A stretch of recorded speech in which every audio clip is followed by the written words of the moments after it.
Moikka! Mä oon Tanja ja mä ajattelin nyt kertoa teille hieman itsestäni lisää. Mä oon ammattikuvaaja ja työskentelen pääsääntöisesti tässä omalla studiollani Jyväskylässä. Mä oon käynyt media-alan ja kuvallisen tuottamisen perustutkinnon, valokuvaajan ammattitutkinnon ja tällä hetkellä mä opiskelen valokuvaajamestarin erikoisammattitutkintoa, joka on toivottavasti tuossa toukokuussa valmis. Kuvaajana mä oon tällainen rento, lämminhenkinen ja aito oma itseni, eli mä en koskaan yritä esittää mitään.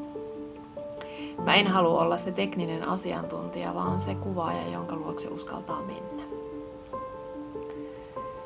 Mun elämääni ja mun kuvaajan työskentelyäni ohjaa tietyt arvot, ja niistä joitakin tässä mainitakseni, niin niitä ovat kehorauha, turvallisen tilan periaatteet ja yhdenvertaisuus. Eli jokainen on täysin tervetullut mun kamerani eteen. Aina silloin tällöin ihmiset ajattelee, että mä voisin käydä kuvauksissa sitten, kun mä oon pudottanut 5 kiloa taikka käynyt salilla vähän enemmän tai vetänyt jotain dieettiä, mutta se ei ole se juttu. Vaan meihin jokaiseen ihmiseen kuuluu se eletty elämä ja ne lihakset ja ne muhkurat ja myöskin ne arvet.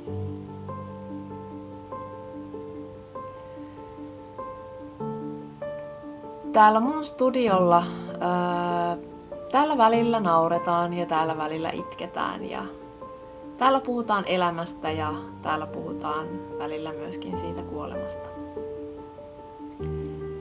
Mutta ylipäätänsä täällä puhutaan. Täällä ei pelkästään vaan kuvata.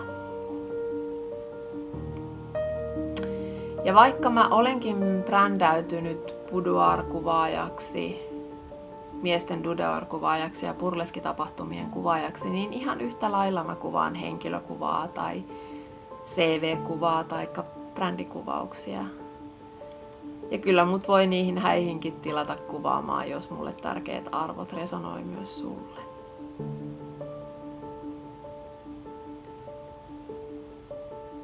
Eli jos mun kuvaustyyli ja mulle tärkeät arvot resonoi myös sulle, niin sä oot tosi lämpimästi tervetullut mun kamerani eteen.